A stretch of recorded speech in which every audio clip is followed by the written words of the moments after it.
FUT Champions is the most competitive level of gameplay and the most difficult opponents that you are going to be facing every single week.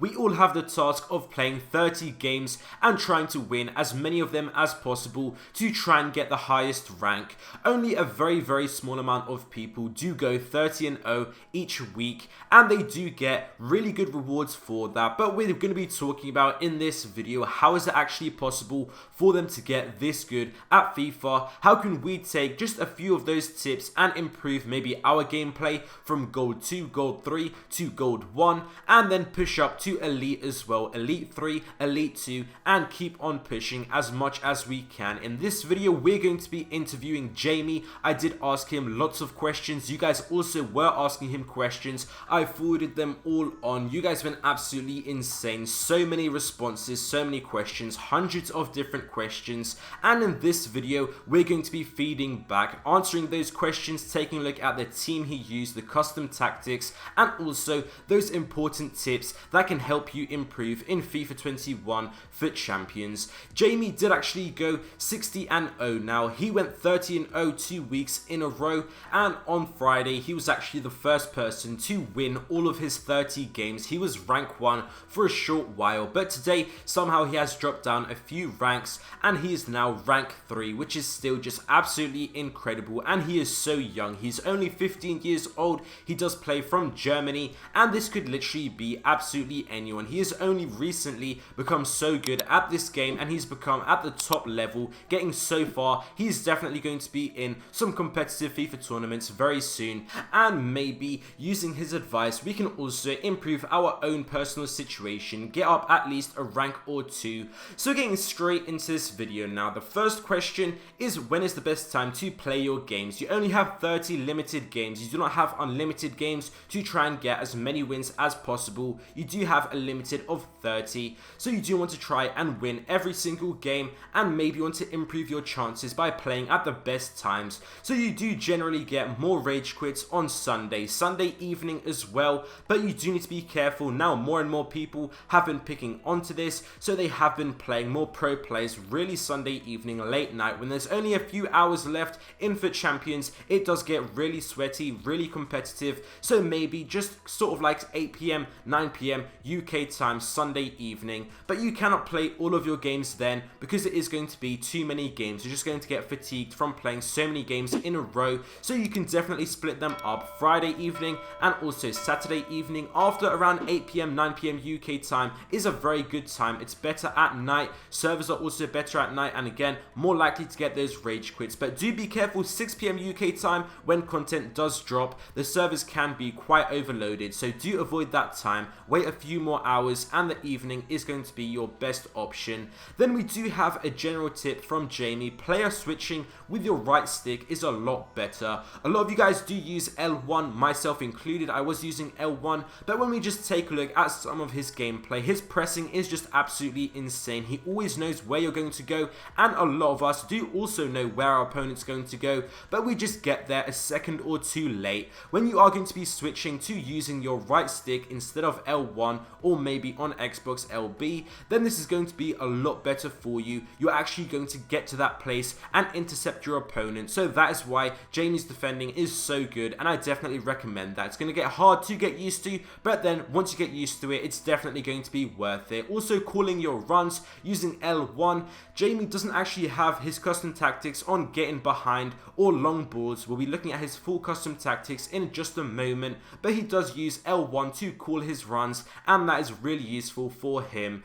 Also, waiting for your opponent to move the goalkeeper, that is absolutely essential. When you just look at his gameplay, literally every single time the opponent is rushing to move that goalkeeper, he just takes it slow and waits and just goes in the other direction where the goalkeeper is now missing from the goal, and it's a guaranteed goal. Instead of what most people do, they just rush it, they just go ahead and give in to exactly what the opponent is predicting. Jamie does stay extremely composed, and he goes ahead and slows the game to his own advantage. He will just go ahead and net the ball wherever the goalkeeper isn't standing, because the goalkeeper is going to leave one side completely exposed, and this is something that I definitely fall for. When my opponent does this, I always just carry on and shoot where I was going for and just hope it goes in, but that is absolutely pointless. slowing it down and making sure that you get that goal is what does matter, and that is definitely going to decide games, making sure that you do actually take your opportunities, take those chances, and you are definitely going to be improving your rank.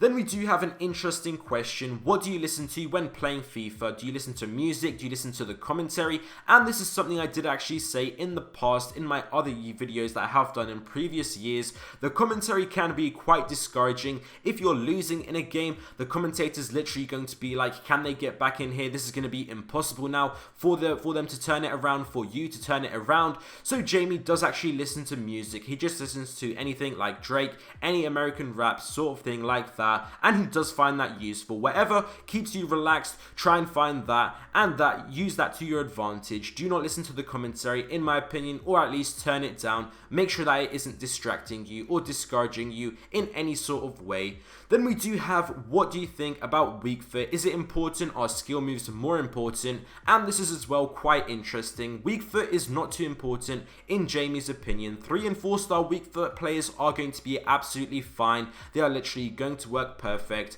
Skill moves are a lot more important this year. He would take a 5-star skill move player over a 5-star weak foot. Like he said, 4-star weak foot, 3-star weak foot is completely fine. He does absolutely love the Elastico. It is very overpowered. It's very easy to do, but you do need to have that 5-star weak foot player. So players like Ousmane Dembele right at the start can be very good at this. And pace and dribbling is sort of the meta this year. It is very important. You're going to have so many opportunities. Using that pace, it is going to be very, very good. And with skill moves, mixing it in with Elastico, things like that, that is going to be a lot better. Weak foot, you will find even players with low weak foot, they're going to be fairly fine and they're still going to be doing the job. Some people might even go to say weak foot doesn't exist. So as long as you have a 3 or 4-star weak foot player, you are going to be fine. So taking a look now at this team that has just been doing absolutely bits for him. He's actually on a road to glory as well. Like I said, a very young player, only 15 years old. This could literally be one of us on a road to glory, no FIFA points. He did get a little bit lucky at the start of the year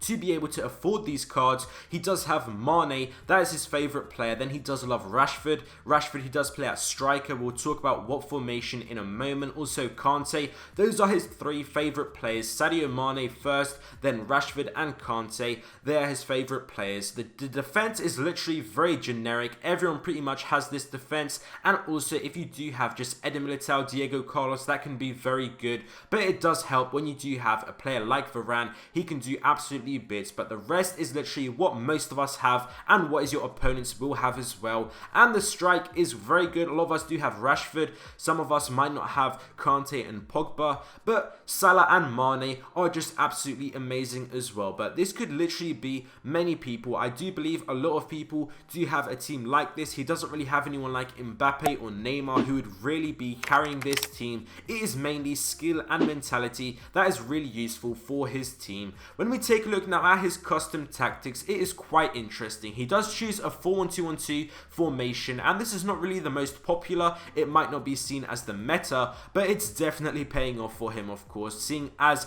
all of his insane results. And taking a look now at what he has on his player instructions, it is actually quite generic. On the fullbacks, he does just have balanced attack. He does have mixed attack as well. That is literally just the default. He's not really a fan of overlap, but this is literally just pretty much what you would get default. He does have on Kante stay back while attacking and also cover center, but on the left centre mid and right centre mid, literally completely generic. He does not have cover center, which most people do. So this is literally not really what everyone would classify as the complete meta. Most of us are using just cover center and also on the fullback stay back, but this is a really good formation for him, and it's all about finding what works for you. You guys can definitely try this formation and also tactics as well. And then on Rashford, he does play at cam. He does have them on stay forward on that one cam, and the rest is going to be default, not free roam or anything like that, which most people do have. And then on the strikers, again, it is just very generic on default. Again, no getting behind,